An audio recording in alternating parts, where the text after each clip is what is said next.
Hey guys, it's Supa here. So today is Monday, and this also means that it's the third week of the anniversary. And let's go through what events we have today and any interesting related to the anniversary.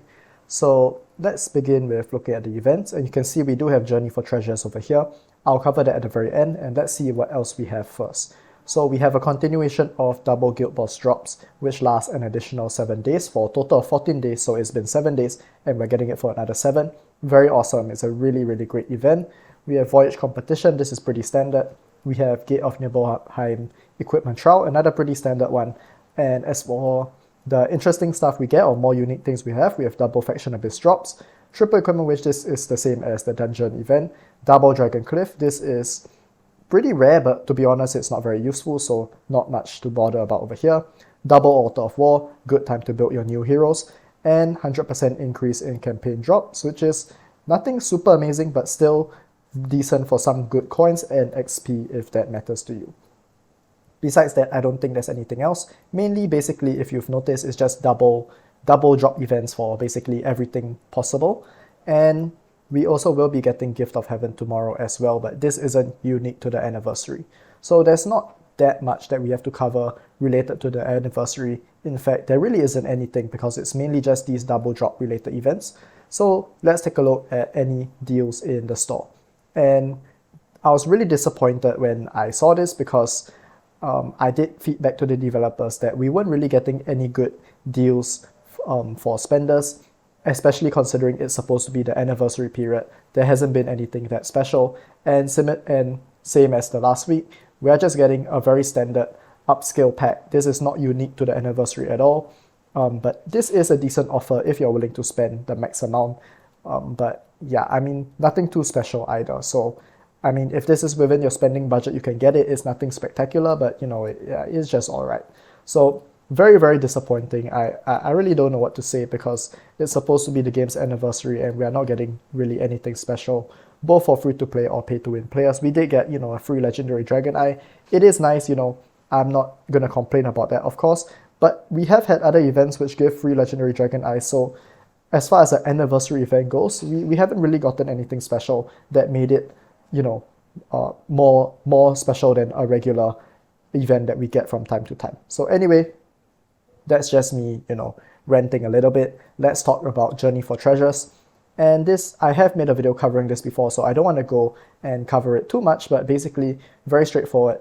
We have 3 different options, and it just depends what you want, right? So there's Echo Selection Chest, there is Spirit Beast Equipment Shard Selection Chest, and a Hero Selection Chest, which includes some of the recent heroes from Lance to Zhubei. So, of course, you're going to have to spend money, and that will cost you about $50 over here. So you get 73 of these tokens for free, and you also start with 5 tokens, I believe, and then you can get 2 every single day. So on the free-to-play side, you can get a total of 19 tokens if I counted correctly.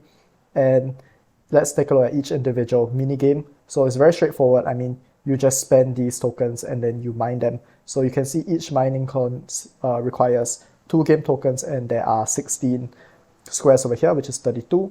And then you will need to do 3 rounds of this, which will be 96 tokens required. So if you get all your free-to-play ones, which is 5 plus 14, so 19, and then you add this $50 pack, which is 19 plus 73, so that is 92, I believe. You will need to top up and get some additional of those tokens, and that is done by purchasing this $1 pack over here. And actually, this $1 pack is good on its own. Even if you don't care about the tokens and just want the miracles, it's very solid. So if you are a light spender and you want to get cheap miracle summons, this is a good place to get it. For the subsequent games, I believe it costs less. So this is 1, 2, 3, 4, 5, 6, 7, 8, 9, and 10 per level, and each one costs 3. So getting the max reward requires 90 tokens, and that only requires you to get this without the additional $1 pack. And lastly, for the hero selection chest, I think this is the same as the one I just covered. So this is 10 and then times 3 and then times 3 again for 3 rounds. So 90 tokens, and you only have to spend $50.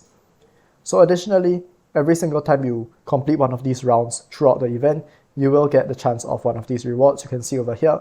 If you're lucky, you can get these gold tickets, but most of the time you get these purple ones.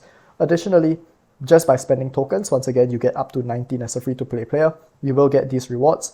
which means free-to-play players can get one of these chests, which is very nice. And for pay-to-win players, if you're spending the $50, you can get basically everything up to this 60 token tier reward. And then unless you spend more, you're not going to be able to get this 121. So next, let's look at the 7-day presents. You get this one for free, and this is pretty nice. And you can spend 500 gems for this one. I like to get this one because I like the energy that it gives. And I mean, the excellence isn't too bad either, but it's really not that special, to be honest. So get it if you want, nothing too important. Once again, this one costs 1 USD and you get a good amount of miracles. If you're a light spender, I recommend you get this. And for the remaining ones, I wouldn't really recommend them too much unless you really need these tokens / this rare game ticket. And the last one definitely isn't that great, but actually they've changed it. So previously the gear set was something pretty bad. I forgot what it was, but now we have firm win set with one predetermined substat. That being said, buying gear usually is not a good idea because of the amount of luck involved, but if for whatever reason you want to buy this, then by all means get it. But I personally can't recommend that you purchase this. Then lastly, throughout the games and through your purchases over here, you will get these gold tickets and these purple tickets. So the gold ones are worth quite a lot, and you can see you can spend 3 for 15 Spirit Beast shards, or additionally 8 for 35 shards. So for 11 tickets total, you get 1 Spirit Beast, or you can use 10 for these blessing selection chests, which has a S speed 70 over here and some other nice blessings. Besides that, I mean, just redeem what you want. It's pretty straightforward. For the free-to-play side, if you are able to get 800 of these purple tickets if you're lucky, then you should be claiming this. Of course, this is very valuable. If not, just claiming things like Supreme Runes or Eternal Stones, or even just, Excellent Runes or Echo or whatever. Yeah, just get whatever you think is important for you. So this isn't really a very special event. It's really nothing too important. So yeah, I mean, just collect the free stuff, and if you want to spend, then by all means spend. So yeah, besides that, there really isn't that much else to cover. Really disappointing week in my opinion. I was really hoping there would be some, special anniversary related stuff, especially considering this is supposed to be like the last week of the anniversary celebration. So unless we get some surprise update on Thursday, I'm not really expecting anything anymore. It's pretty disappointing. So yeah, that's all we have for today, guys. Thanks for watching, and I'll see you guys next time.